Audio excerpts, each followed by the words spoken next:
Este es uno de los libros que les quería mostrar, y en otro ámbito totalmente distinto también les quería mostrar este.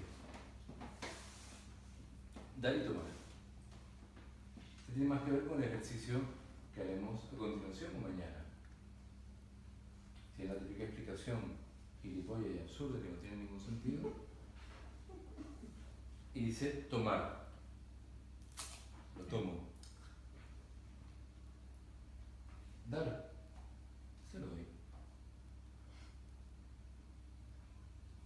Romper. Lo rompí. Construir. Construir. Abrir.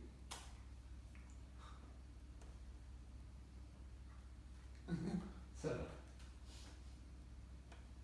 Aparecer. ¿Y qué aparecemos nosotros?